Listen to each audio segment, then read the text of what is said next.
Good morning बच्चों। हम पढ़ रहे हैं क्लास थर्ड की ग्रामर से व्याकरण बुक से चैप्टर फर्स्ट भाषा, लिपि और व्याकरण।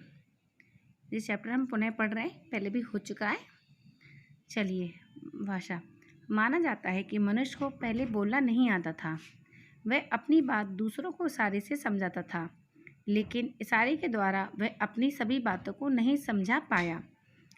पहले समय में माना जाता है कि मनुष्य को बोलना नहीं आता था। वह अपनी बात, किसी से अगर मन की बात कहनी होती है तो इशारों से अपनी बातों को समझाता था, लेकिन इशारों से हर बात नहीं समझ में आती थी। तब उसका ध्यान आसपास के पशु पक्षियों की आवाज़ों पर गया और उसने भी मुख से कुछ ध्वनियाँ यानी कि आवाज़ें निकाली। फिर मनुष्य का ध्यान कहाँ गया? आसपास के पक्षियों की आवाज़ों पर, कि वो कैसे बोल रहे हैं, कैसी आवाज़ें कर रहे हैं, कि अपने मुख से कुछ चीज़ निकाल रहे हैं, ध्वनियाँ निकाल रहे हैं। तो ऐसे ही उन्होंने भी कुछ ध्वनियाँ, आवाज़ें निकाली इंसानों ने। ध्वनियों के द्वारा अपने प्रत्येक वस्तु को, प्राणी को नाम दिया। ध्वनियों के द्वारा उसने प्रत्येक वस्तु, प्राणी को नाम दिया। और शब्दों से बनी भाषा।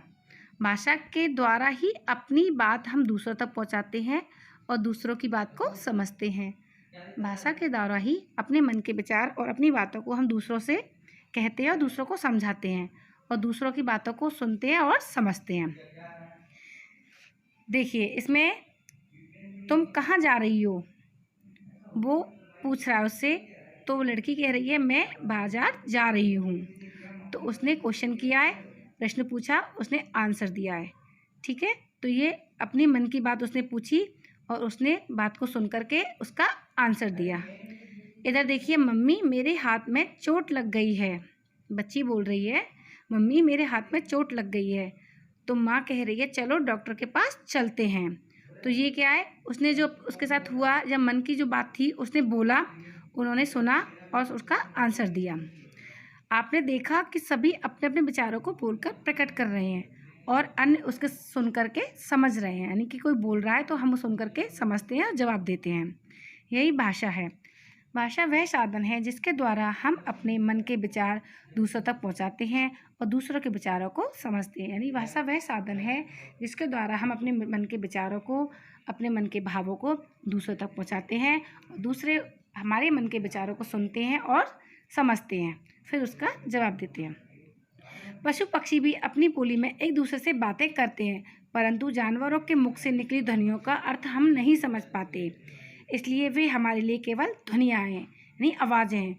पशु पक्षियों के मुख से निकली ध्वनियों को ही उनकी बोली कहते हैं। देखिए, अब आगे देखिए, भाषा के भेद। भाषा के मुख्यतः दो भेद होते हैं, मौखिक भाषा, लिखित भाषा।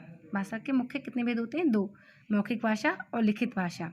अब उदाहरण देखिए, ये देखिए आप मौखिक भाषा क्या है। फर्स्ट, मौखिक भाषा। भाषा का वह रूप जिसके द्वारा हम बोलकर दूसरों से अपनी बात कहते हैं तथा सुनकर दूसरों की बात समझते हैं। यानी अपने मन की जो बात होती है उसे हम बोल करके कहते हैं और दूसरे उसको सुन करके समझते हैं, वो हमारी मौखिक भाषा कहलाती है।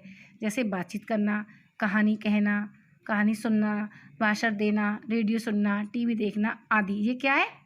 मौखिक भाषा। अब देखिए लिखित भाषा क्या है।